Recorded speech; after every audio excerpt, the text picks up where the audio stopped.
These videos are intended to help you with applying for forgiveness of your PPP loan. Although we think that you will find these videos useful, and we have done our best to include accurate, up-to-date information, these videos are not a substitute for reviewing the SBA's PPP requirements and consulting with your accountant, attorney, or other trusted professional. In addition, these videos cannot cover every possible scenario. You are responsible for understanding the program and how it applies to your PPP loan.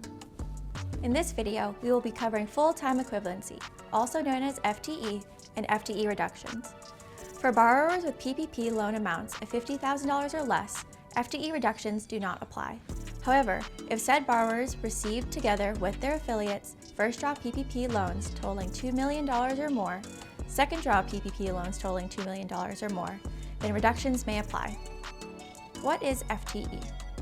Full-time equivalency is a calculation used to determine whether the borrower's loan forgiveness amount must be reduced due to a statutory requirement concerning reductions of full-time equivalent employees. Why is it important? As the purpose of PPP is to help employers maintain their workforce, the FTE is a very important indicator of whether the funds were used in that manner. A borrower's FTE is compared between their cover period and reference period and used to determine whether the business had a reduction in workforce. What does that mean? FTE is a calculation that converts a company's total employee count, including both full and part-time employees, into the equivalent number of full-time employees working 40 hours a week. A full-time equivalent employee is an employee who works 40 hours or more on average each week. The hours of employees who work less than 40 hours, part-time employees, are calculated as proportions of a single FTE employee.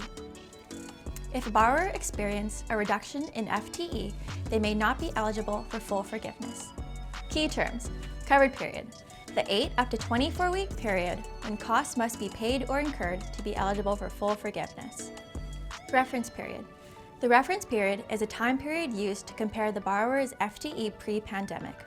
A borrower can elect one of the three reference periods: February 15, 2019 to June 30, 2019, January 1, 2020 to February 29, 2020, or in the case of seasonal employers, either of the preceding periods or any consecutive 12-week period between February 15, 2019 and February 15, 2020.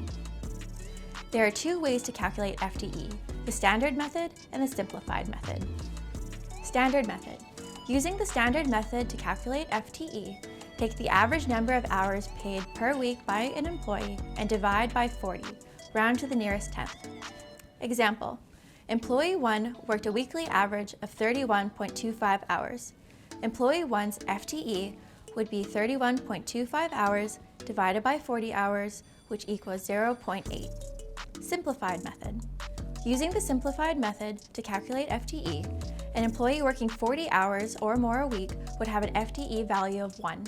Any employees working less than 40 hours a week would have an FTE value of 0.5. Example: Employee 2 worked a weekly average of 40 hours. Employee 2's FTE is 1. Employee 3 worked a weekly average of 38 hours. Employee 3's FTE is 0.5. A borrower will need to find the total average FTE of all employees for both the cover period and the reference period. The FTE reduction quotient takes the total average FTE of a borrower's cover period and divides it by the total average FTE of the borrower's reference period. The quotient is capped at 1.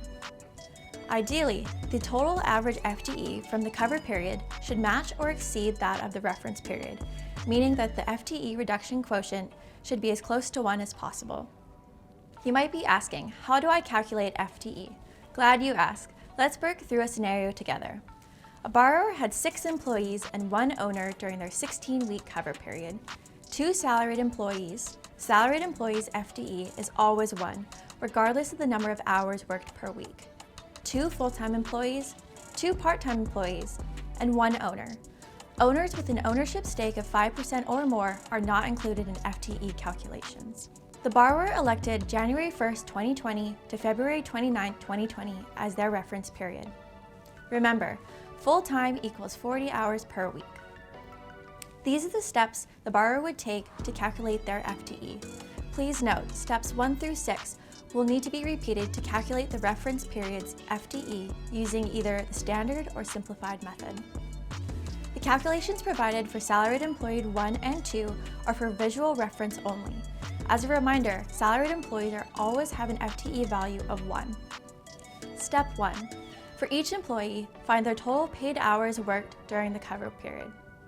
Step 2. Find the employee's weekly average paid hours. To find each employee's weekly average paid hours, divide each employee's total paid hours by the number of weeks in the cover period. Step 3. Find each employee's average FTE during the cover period by dividing the employee's weekly average paid hours by 40. Step 4. Cap each employee's FTE at 1 and round to the nearest tenth. This is the standard FTE calculation method. Any salaried employee is assigned an FTE value of 1 regardless of the paid hours per week. Step 5. To calculate the simplified method FTE. Any employee working 40 hours or more a week would have an FTE value of 1. Any salaried employee is assigned an FTE value of 1 regardless of the paid hours per week. Any employees working less than 40 hours a week would have an FTE value of 0.5. Employees 3, 4, 6, and 7 would have a simplified method FTE value of 0.5. Step 6. Total the average FTE for all employees for both the standard and simplified method. Step 7. The borrower repeats steps 1 through 6 to calculate their reference period FTE. Step 8. Calculate the FTE reduction quotient using the standard and simplified method. The borrower may only use one FTE method for both their cover period and the reference period when calculating their FTE reduction quotient. The FTE method must be the same for both the cover period and the reference period.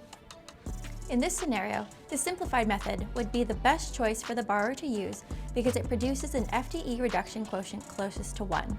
An FTE reduction quotient of 1 means the borrower does not have an FTE reduction and may be eligible for full forgiveness. If a borrower experienced a reduction in FTE, meaning they have a reduction quotient less than 1, they may not be eligible for full forgiveness.